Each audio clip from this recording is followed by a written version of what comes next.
Alright, so as we start our double portrait, we do want to name it, and so that we can find it in the future.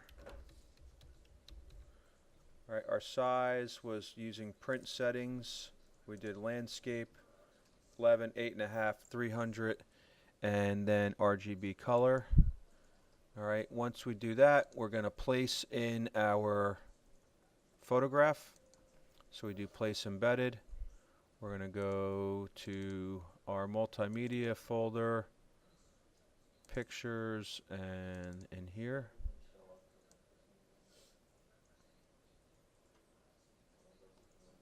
It's in there. It's 18 and 19. Actually. So I'm going to pick one too that has some difficult hair, so that as we get to the point where we have to remove that background or do our masking, we can really take advantage of that refine edge tool. So I'm going to pull up Parker's picture. I think he has some of the more detailed hair out here. Alright, so we accept that. Alright, then we come in here and we're going to use our quick selection tool to just start by selecting our body in here. And so we got most of that there. Alright, got a little bit more there. So the tool that I believe I talked briefly about yesterday was this select and mask. So if you really want to get your hair isolated, this is the tool to use. So we do our select and mask, and then we get into this refine edge tool here. So we change our view to overlay, and then when we select this tool over here, all we have to do is paint over the edge, and the magic of Photoshop, it separates that hair from the background. Also, this little box down here, decontaminate colors, really helps knock that out. Look, if I uncheck it, you still see like a little bit of kind of glow on there, of green glow, but we turn that off and it really knocks that out. So I'm going to go in here, and in short time we can just go over here and select this stuff, and it will separate it. Think about the time that it would take if you're using the eraser to get in there and erase that green. It would be forever, and it would look probably horrible when you're done still. So we just output it to a new layer with layer mask, and there we go. So we could, if you wanted to test just to kind of see what it looks like, you could select this other layer and we could fill it with any other color. Oop, not that one.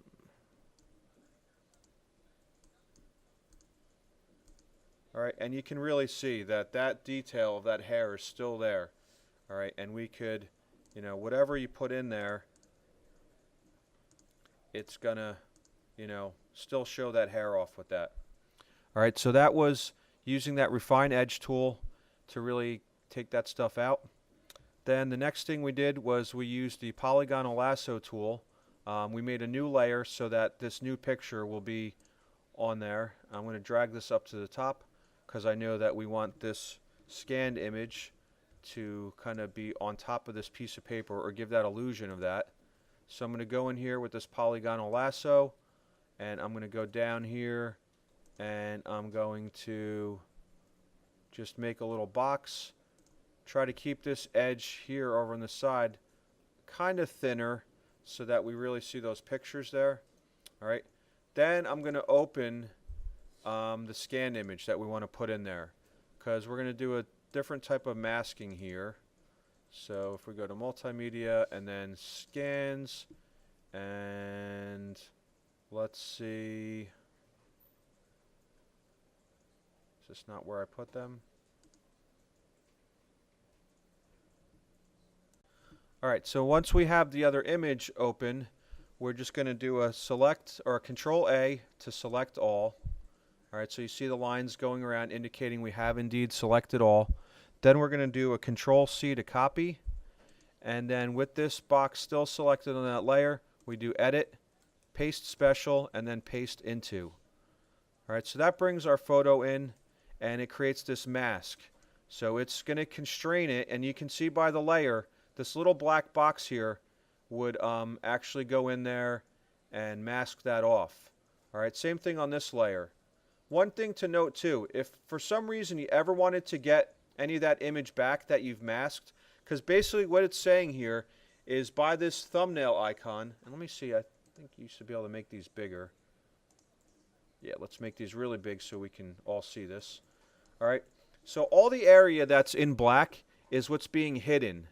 So if for some reason you did want to get it back, you can use the brush tool, and looking at your colors, just remember kind of the saying, black conceals, white reveals. So if I have the white brush selected and I come in here, look, it's going to bring back all the stuff that was hidden before.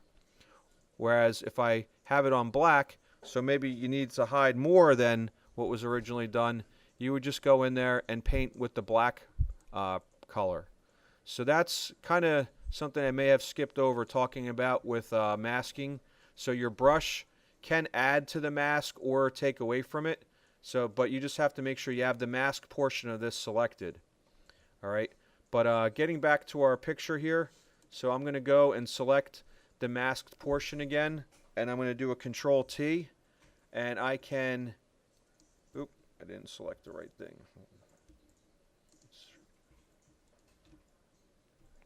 All right, so if I want to try to match some proportions here, there we go. Now it's being masked inside of there. All right, so I'm going to really try to get that chin line. So my chin is there, but now my eye, or his eye, is down too low. So I'm going to just kind of go back and forth a little bit. I zoom out so that I can see the edges of this stuff a little bit better. All right, so there's the chin, but the eye is still down too far. So I'm going to keep enlarging this to get my sizes good. So it kind of looks like the nose is extending there. But now we have the ear. I think that would be too much there. The tough part about this is that your head, grows as as you get older. So it can't be exactly proportional. Maybe I'm going to nudge this down a little bit. And maybe go a hair bigger, no pun intended there.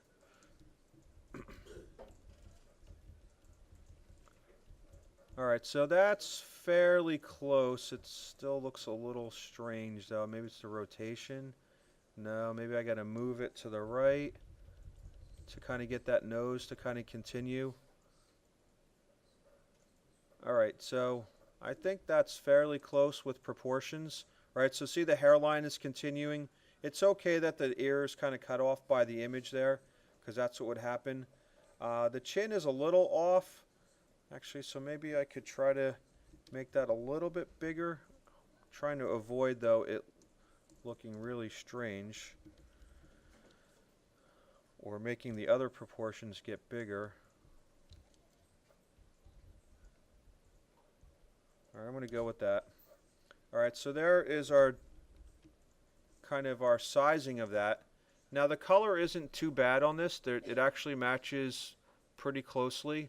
But if we do want to do some color correction, we're going to go in here, and so if I want to start adjusting the color on this one, as we said, we're going to use this adjustment layer. All right, so if we create that, and brightness and contrast is kind of where I usually start, so you can adjust that. Now what's happening though, is this adjusting the color of the scan image, or it's also adjusting the new picture, right? So the most important thing to remember with adjustment layers is this little button down here. All right, so if we select this, it's only going to make adjustments to that layer that's beneath there. So see how now it's only adjusting the color of our scanned image?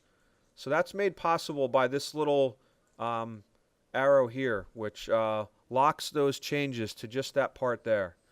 So maybe we reduce that a little bit. I like having a little more contrast in there, but I think that's fairly close in coloring. we could do the same thing with the actual picture as well. So if we wanted to do that, we would, use our adjustment layer. Maybe this time I go to hue and saturation. And what's nice about this is you can kind of add or take away color. Now I think our photograph came out pretty good. There's a good range of color. We don't see anything that's really exaggerated, but maybe if we wanted to take out red, which happens a lot of times, or yellow, you can isolate to what's called this channel of red and then decrease that saturation there. So you see he's really looks pale now, right?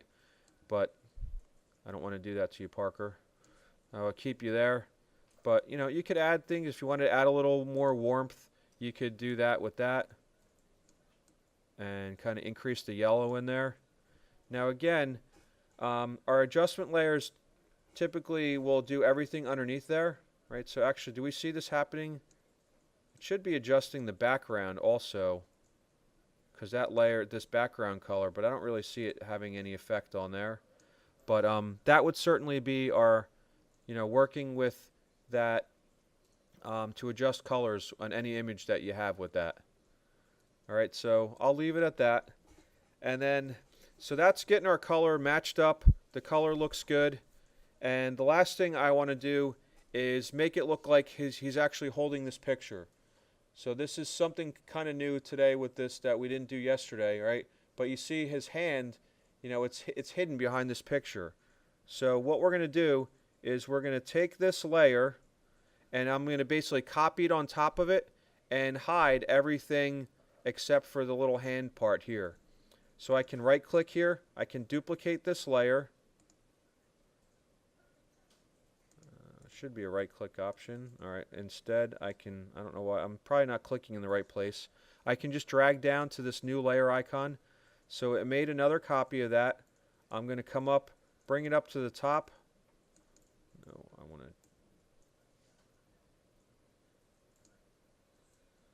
Alright, and then, so now the hand is over it, and now we're going to keep hiding stuff. So this is what we were talking about before with the brush.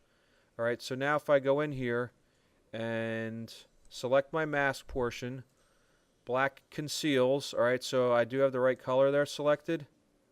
And now I can come in here, alright, and now I'm basically hiding those parts. So I'm going to get the picture back, and I'm just not going to hide this portion of the knuckle there, or the part of the hand. So we're just, and as you can see here, we're hiding more of that picture, because if we disable this, right, you're seeing that this is the picture as it was, as it started, as we first brought it in duplicating it.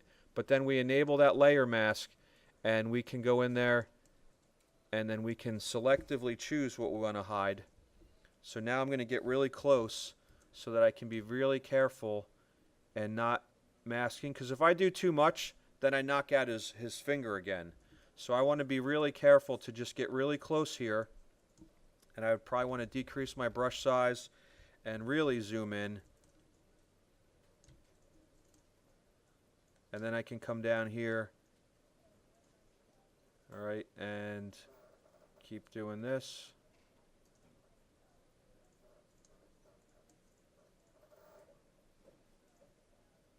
Alright, and there's where that tablet can come in really useful. Actually, I got a little more here, because you can really, use it as a pen.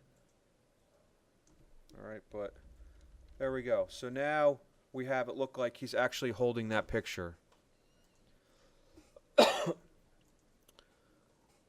Alright, so all you'd have to do now would be to add your background picture in there, your landscape, and you'd be done with this project.